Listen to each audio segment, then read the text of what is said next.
d'un sujet important. Alors, nous avons constaté que pendant la campagne électorale, ça a beaucoup bougé concernant, bien sûr, les artistes. Ça a beaucoup bougé dans leur monde. Et également, on rappelle que surtout, les Camerounais de la diaspora, un temps soit peu sont montés au créneau pour un sujet contre certains artistes qui ont presté à l'occasion du candidat sortant et qui a été réélu. Il s'agit de son excellence Paul Biya. Et au regard de cela, on peut dire que les artistes ont payé le prix lourd d'une campagne ou continuent de payer parce que jusqu'ici, quelques signes de ce mouvement continuent de se dessiner. Monsieur Tchoumi, quel est votre regard sur cette question? Il faut déjà dire qu'aujourd'hui, on pose mal le problème, Émérant. Pas vous, mais nous tous, nous posons mal le problème. Tout part de quoi? Tout part bien avant la campagne électorale. Quand on ne sait même pas si le chef de l'État, son Excellence Paul Biya, aujourd'hui proclamé vainqueur par le Conseil constitutionnel, sera candidat à l'élection présidentielle. Le Cameroun était frappé par cette ère de changement qui secouait du nord au sud, de l'est à l'ouest. Tout le monde était convaincu de ce qu'en 2011, après l'élection le 9 octobre 2011 du chef de l'État Paul Biya, c'était son dernier mandat. On se doutait que M. Biya serait candidat à une élection présidentielle pour faire 42 ans ou 43 ans de pouvoir. Personne ne pouvait s'y attendre. Seulement, à la surprise générale, à la dernière minute, il y a eu un retournement de cartes pendant que l'opposition de son côté essayait tant bien que mal de trouver des voies et moyens pour une coalition qui ne marchait pas. Le parti au pouvoir a réussi à présenter la candidature de son Excellence Paul Biya. C'était à travers les réseaux sociaux. Il a fait tout un tweet où il disait que j'ai écouté l'appel du peuple, j'ai écouté, mais la question qui était posée, c'est de quel appel il s'agissait. Est-ce que l'appel des chefs traditionnels, est-ce qu'un chef traditionnel porte la voix de tout son peuple? Dieu seul sait qu'il y a des gens ici qui ne savent même pas où se situe le village, ou alors des gens qui au village ne rencontrent presque jamais le chef. Ça ne veut pas dire que le chef n'a pas une autorité, mais ça veut dire que le chef ne peut pas aller à Etoudi parler au nom de tout le village. Il peut défendre la cause du village en termes d'infrastructure, en termes de route, de concert avec le maire. Mais les chefs traditionnels se sont réunis, on a vu certains syndicats se réunir, des gens ont fait un certain nombre d'appels qui ont permis au chef de l'État, Paul Biya, de dire « j'ai écouté votre appel et j'accepte d'être votre candidat à l'élection présidentielle ». Seulement pendant le temps de la campagne présidentielle, on a cru qu'on devait assister à un changement. On a vu l'entrée en jeu de certains jeunes, Serge Espoir Matomba, Franklin Difo-Afanwi, Cabral Libilingue. On a vu quelqu'un qui était très expérimenté sur le théâtre des opérations, c'était Maurice Kamto. On a vu quelqu'un aussi qui essayait tant bien que mal d'apporter une nouvelle vision politique à son parti politique. C'était Yoshua aussi du SDF. Mais deux candidats étaient totalement effacés de la scène. C'était Adamou Ndamdjoya qui était porté disparu et qui plus tard dira qu'il avait pris un petit repos. Question, comment prendre un repos en période de campagne électorale? Est-ce une injure à tout l'électorat? Est-ce une injure au peuple camerounais que de le dire ainsi? Il n'a jamais répondu à cette question-là. Il y a le candidat du RDPC, Paul Biya, qui lui aussi était un gros absent sur le théâtre de la campagne électorale. Il a été annoncé à Boya, il n'a pas mis pied. À Boya, il était annoncé à Douala, il n'a pas mis pied. À Douala, il était annoncé à Kribi, il n'a pas mis pied. À Kribi, il était annoncé à un concert géant au Palais des Sports, il n'a pas mis pied. C'est uniquement à Maroua qu'il est parti pour une campagne électorale qui sonnait comme une sortie officielle du chef de l'État et non comme une véritable campagne électorale. C'est-à-dire qu'à Maroua, le chef de l'État n'a pas fait de bain de foule. À Maroua, le chef de l'État a lu son discours en mettant ses lunettes, alors qu'en campagne électorale, on aimerait bien voir un homme qui arrive, qui dépose de côté tous les stylos, les feuilles, les formats de tous les jours et qui viennent parler aux petits Camerounais. C'est le rendez-vous d'un homme avec son peuple. C'est ce qu'on n'a pas vu.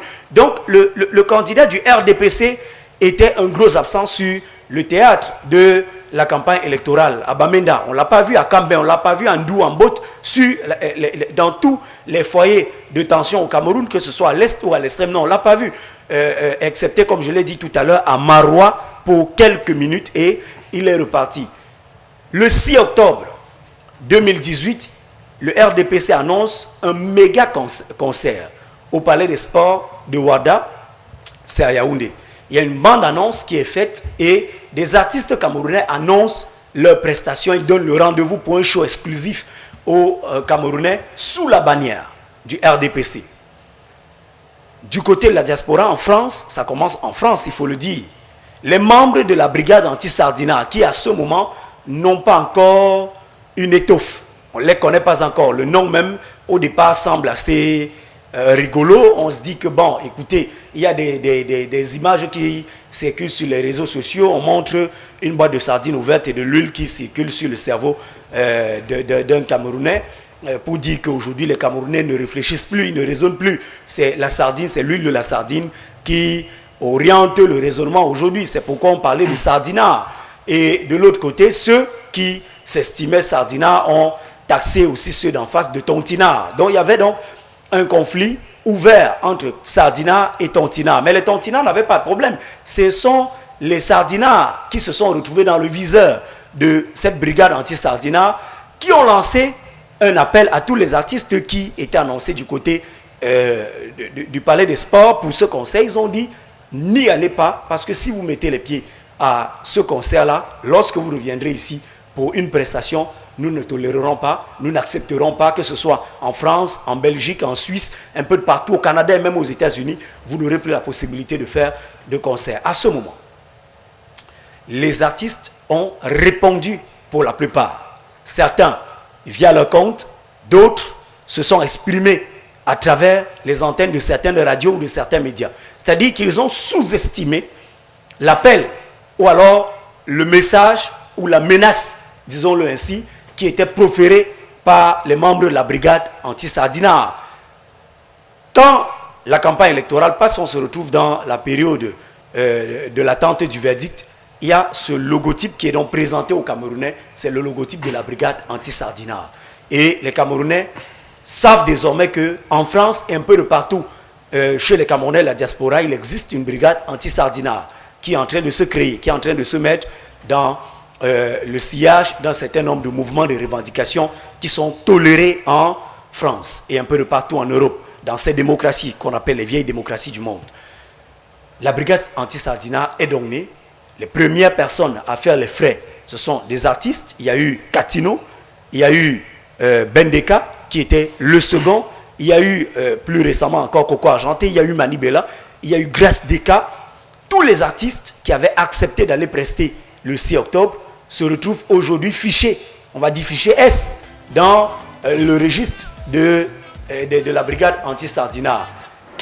Quel est le mode opératoire? D'ailleurs, avant d'arriver au mode opératoire, rappelons qu'au Cameroun, le gouvernement a réagi par l'entremise du ministre des Arts et de la Culture, le professeur Narcisse Mouele-Kombi, qui a fait comprendre qu'il s'agissait là d'une stigmatisation qui relève d'un terrorisme psychologique et qu'il n'était pas bon que des artistes camerounais soient stigmatisés en Europe. Seulement, le discours du ministre n'a rien changé.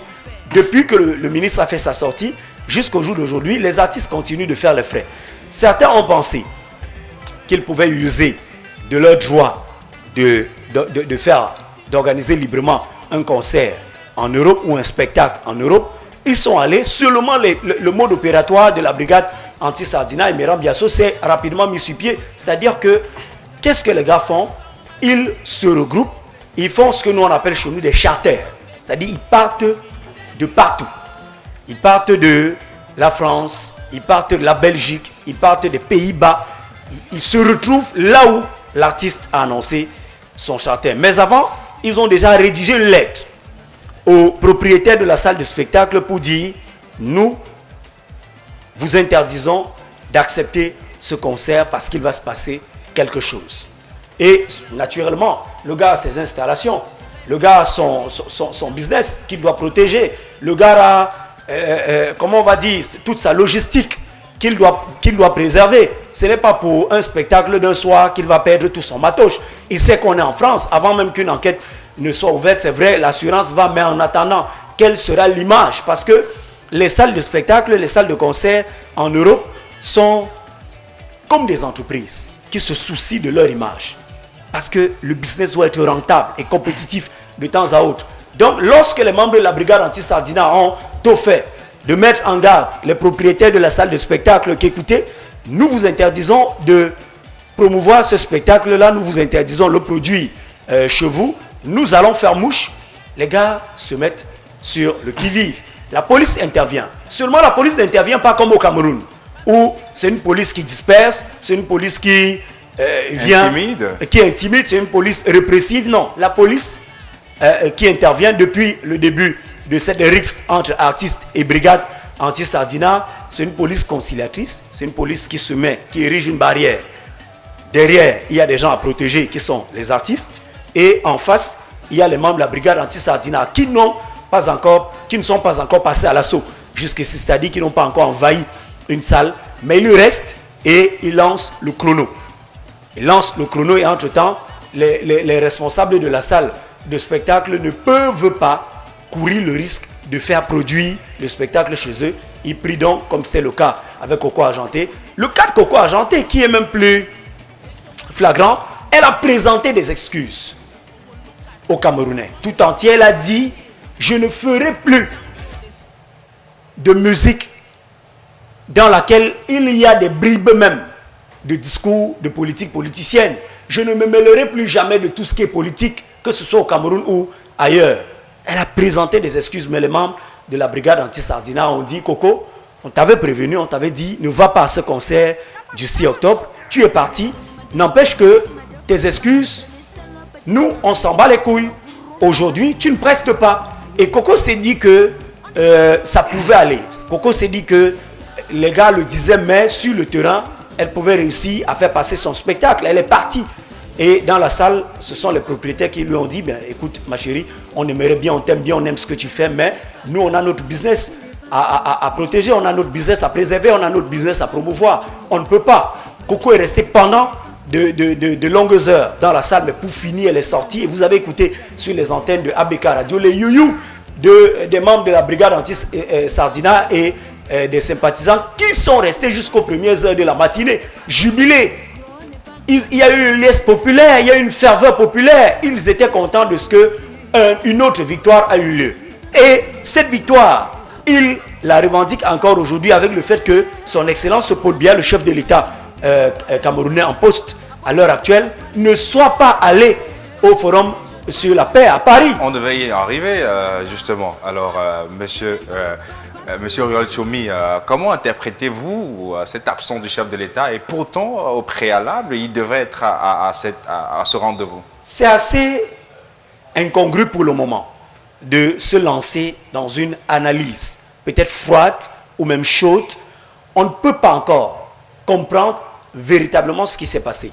Nous savons tous en tant que Camerounais que le chef de l'État a informé le peuple via sa page Facebook de ce que le président français Emmanuel Macron, via l'ambassadeur de France au Cameroun, lui avait servi une invitation à participer au forum. Avant même l'élection du président de la République, on avait vu sur le site de la présidence, sur le site du Quai d'Orsay, cette invitation au point où certains ont au fait de dire Macron a déjà apporté son soutien à Paul Biya, mais les analystes français avaient dit nous avons invité le président de la République du Cameroun. C'est-à-dire que si c'est Cabral Libi qui est élu, c'est lui qui viendra pour ce forum. Donc nous n'avons pas précisé le nom, M. Biya. Nous n'avons pas donné de nom. On a dit le président de la République. Ça dédouanait la France.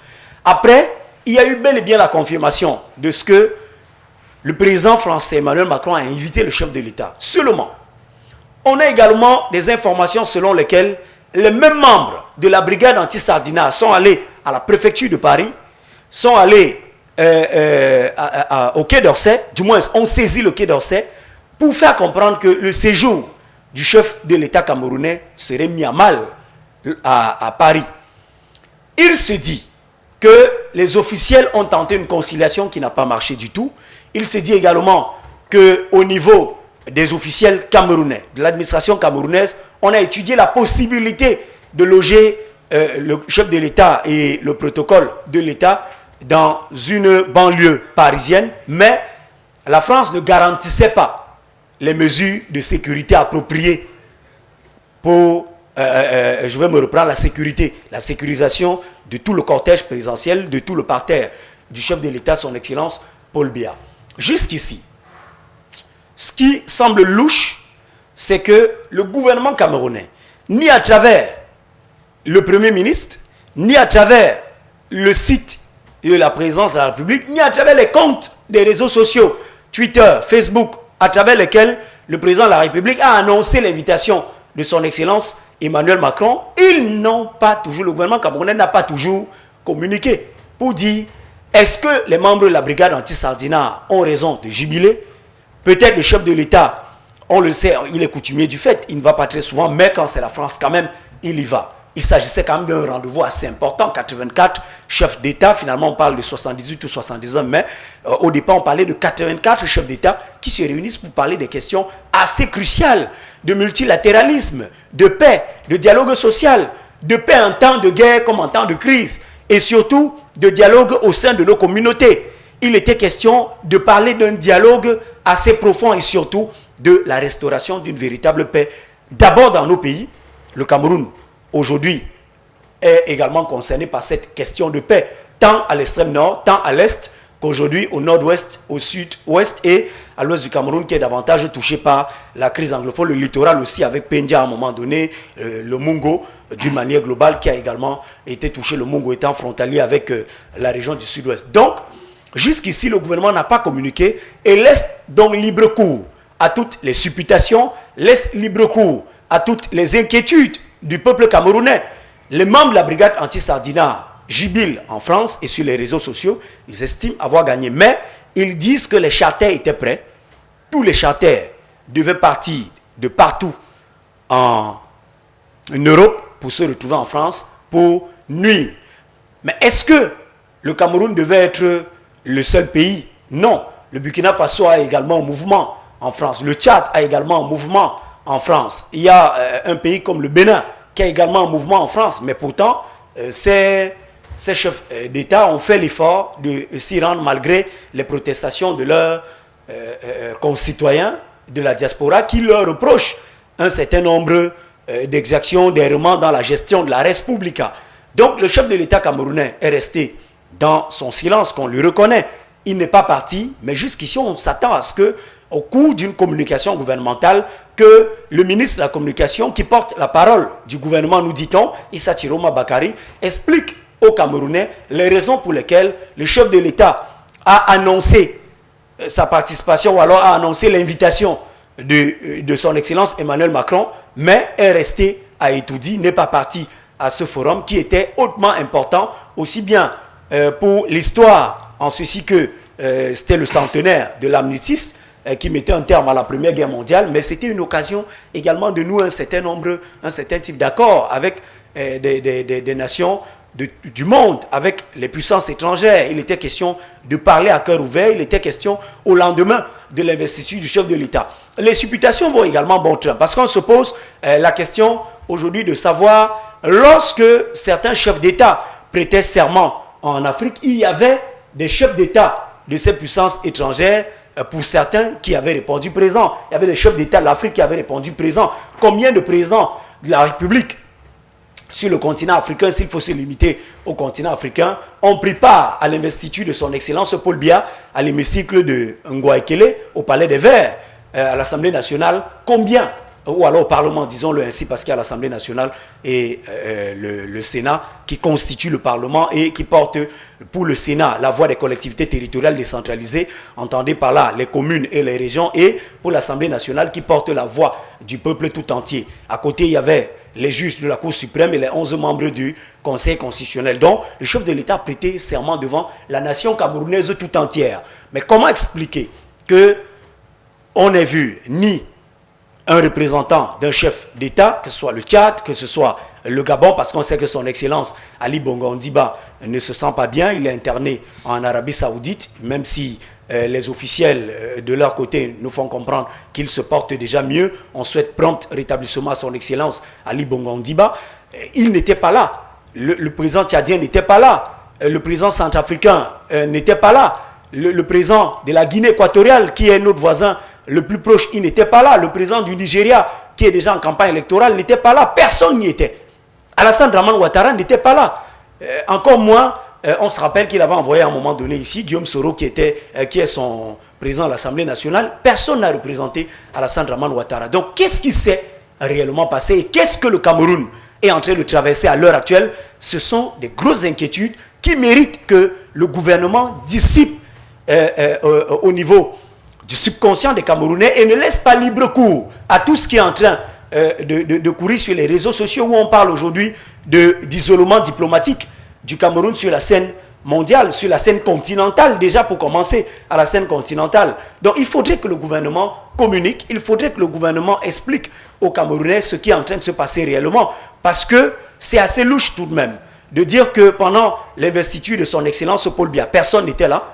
Au Forum sur la paix, il a annoncé après, on nous dit qu'il n'est plus annoncé, sur la liste des invités, son nom est porté disparu. Les membres de la brigade anti-Sardina Jubil, qui sont-ils? Qui sont-ils ces Camerounais qui s'autoproclament aujourd'hui ou alors qui se disent aujourd'hui membres d'une brigade anti-Sardina? Est-ce qu'ils ont le poids nécessaire pour empêcher la République du Cameroun de se faire représenter par l'homme que le Conseil constitutionnel déclare avoir remporté l'élection présidentielle? Je ne peux pas courir le risque de dire par l'homme qui a remporté les élections présidentielles. Vous comprenez pourquoi? On comprend la nuance. Je nuance mes propos. C'est le Conseil constitutionnel qui a dit que M. Biya est vainqueur et moi, en tant que citoyen, je ne peux que respecter la volonté. Voilà la volonté de l'institution. Mais est-ce que le gouvernement va nous laisser croire que la brigade anti-Sardina a atteint un niveau où J.P. Nmingon annonce aujourd'hui que les membres de la brigade anti-Sardina ont réussi à stopper, à pousser l'Allemagne à stopper son financement au Cameroun? C'est assez grave. Ce sont lorsque des propos comme ceux-là sont relayés publiquement, les Camerounais sombrent dans la peur, sombrent dans le désespoir. Et le gouvernement doit être réactif. Le gouvernement doit interagir. Le gouvernement doit communiquer. Et communiquer suppose que l'on soit en temps de crise ou pas, il faut dire la vérité aux Camerounais. Est-ce qu'on est en train de vivre un isolement diplomatique? De quoi ça participe? Ce silence du chef de l'État, ce silence du Premier ministre, ce silence du porte-parole, dit-on, de la communication, du gouvernement, qui est le ministre de la Communication, et Satiroma Bakari. Pourquoi on n'a rien? Même le cabinet civil de la présidence de la République n'a pas communiqué. Même le secrétariat général de la présidence de la République n'a pas communiqué. Et donc, les Camerounais vont vivre dans la peur le temps que le chef de l'État décide à s'exprimer, à dire ouvertement, écoutez, peut-être ça n'a rien à voir avec la brigade anti-Sardina, peut-être j'avais plus urgent, peut-être j'avais un calendrier qui ne me permettait pas de m'y rendre. Et si c'est le cas, est-ce qu'il y a une lettre qui a été adressée aux officiels français? On le saura. Toujours est-il qu'on attend, en tant que peuple camerounais, la vérité. Et on va peut-être sortir en priant les confrères de la diaspora de diluer leur vin. On les comprend. Parce que le gouvernement camerounais, il faudrait aussi le dire, n'a pas favorisé ce climat de dialogue-là. Parce que figurez-vous, Emeran Biasso, lorsque des jeunes sortent d'une messe au cours de laquelle ils ont pris la communion d'un archevêque, de la main d'un archevêque, qui a dit, il donne cette communion au nom de Jésus-Christ et vous avez répondu Amen. Il vous donne cette communion, vous communiez le corps avec lui et le corps du Christ, vous sortez, vous brandissez une pancarte en disant non au hold-up électoral. Lorsque le même archevêque fait venir la police et la gendarmerie, accepte qu'on tabasse les Camerounais dans son archidiocèse et va sur les antennes de la télévision nationale dire c'était normal, c'est légitime, on doit respecter les institutions, c'est assez grave. Et qu'au cours de cette bastonnade de citoyens camerounais, qu'il y a une jeune fille qui dit aujourd'hui qu'elle a perdu son bébé de 4 mois et que l'archevêque ne présente pas ses excuses ni à la famille ni au peuple camerounais, que des jeunes à Bafoussam brandissent un havre de paix pour, disent-ils, faire 1 kilomètre de tronçon. C'est-à-dire qu'ils vont partir de l'entrée de la ville jusqu'au centre-ville en chantant non au hold-up électoral, que un candidat de l'opposition en la personne de Cabral, Libi Lingué, ne parvienne pas à rentrer dans son QG pendant 3 jours et que tous les Camerounais qui payent leurs taxes, qui payent leurs impôts, qui payent leurs loyers, qui ont déclaré peut-être leurs activités, dans cet immeuble ne parviennent pas à entrer pour mener à bien leurs activités parce que les anti-émeutes ont encerclé l'immeuble et empêchent Cabral Libi d'exercer librement. Que des commissaires de police se retrouvent dans le domicile privé de certains hommes politiques en la personne d'Alben Zonga en disant nous avons trouvé la porte ouverte, que quelqu'un comme Maurice Kamto ne parvienne pas à se mettre devant le peuple pour parler et qui est interpellé immédiatement alors qu'il fait office de la première figure de l'opposition. Non, il y a un certain nombre de choses qui participent aujourd'hui de ce que et que des journalistes, Michel Bientom Michel Bienton qui est interpellé et qui, jusqu'au jour d'aujourd'hui, n'est pas relaxé. Michel Bienton qui est toujours en garde à vue. Tantôt on nous parle de détention préventive, mais sa famille dit, nous n'avons pas accès à Michel. Sa famille dit, nous n'avons pas, Michel souffre depuis vendredi, Michel est souffrant, Michel est malade, mais il n'a pas accès aux soins médicaux. Que Mimi Mefo soit interpellé et que l'enquêteur à la gendarmerie dit, voici les faits, propagation de fausses nouvelles et cybercriminalité, des faits qui relèvent d'une juridiction de droit commun, c'est-à-dire un tribunal de première instance, et immédiatement après, l'affaire se retrouve devant un commissaire de gouvernement et Mimi Mefo est écroué à 23h10 à la prison centrale de Newbel, et il faut une forte mobilisation de la communauté nationale tout entière avec des menaces de l'offre orange, parce que l'offre orange avait dit, nous donnons 48 heures au régime de Yaoundé pour libérer Mimi Mefo, sinon dès lundi, vous allez voir ce qui va se passer. Des propos comme ça sont assez graves. Et Mimi Mefo, 24 heures après, moins de 24 heures après, cette sortie de l'offre orange est relaxée. Ça veut dire quoi? Est-ce que ça veut dire qu'aujourd'hui, la communauté nationale peut commander le pouvoir de Yaoundé? Est-ce que ça veut dire que le pouvoir de Yaoundé a peur au point où le mandat 2018-2025 sera un mandat de terreur, un mandat de peur? Point d'interrogation. Avec, pour sortir la dernière information qui circule sur les réseaux sociaux, le ministère des Sports et de l'Éducation physique ne communique pas. L'information fait état de ce que le Cameroun n'organisera pas la Coupe d'Afrique des Nations 2019. Des informations comme ça sont assez graves, M. Ndiasso. Et si vous êtes communicant pour un ministère comme les sports et l'éducation physique, vous devez réagir à l'instant T. Vous ne devez pas laisser libre cours à ces supputations qui donnent l'impression aux Camerounais que nous avons perdu notre CAN, alors qu'on voit que sur le terrain, le déploiement continue. Le chef de l'État a demandé que les travaux se poursuivent et les travaux se poursuivent normalement. Donc, il y a ce climat de peur, il y a ce climat d'inquiétude qui prévaut sur le Cameroun en ce moment et il revient au gouvernement camerounais et à son excellence Paul Biya de dissiper ce climat-là. Merci beaucoup, M. Oriol Tchoumi. On rappelle que vous êtes...